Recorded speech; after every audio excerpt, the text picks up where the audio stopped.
Chapter 4, Mishnah 1. As we have learned in the general introduction, the amount of an erech vow is determined by three factors: age, gender, and ability to pay.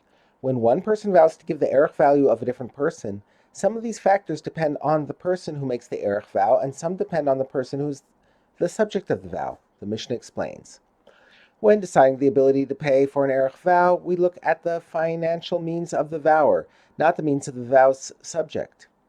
When clarifying the age category that determines the amount of the vow, we look at the age of the vow's subject, not the age of the vower.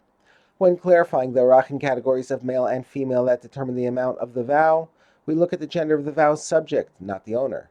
Moreover, when determining the amount of the erech vow, we look at the subject's age at the time of the erech, that is, at the time the vow is made, not when it is paid.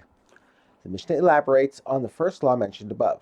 The Torah states that if a person cannot afford to pay an erech vow that he pledged, a Kohen evaluates his financial situation and pays whatever he can. The Mishnah explains how this works. When deciding the ability to pay for an erech vow, we look at the financial means of the vower. How so? If a poor man, i.e. a person who cannot pay the full amount of his erech vow, vowed to donate the erech of a rich man, i.e. a person who can pay the full pledge, he gives the erech of a poor man, that is, he pays only the amount he can afford.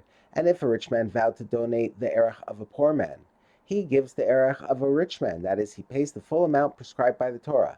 When deciding whether the vower must pay the full amount of his vow, only the financial means of the vower is taken into account.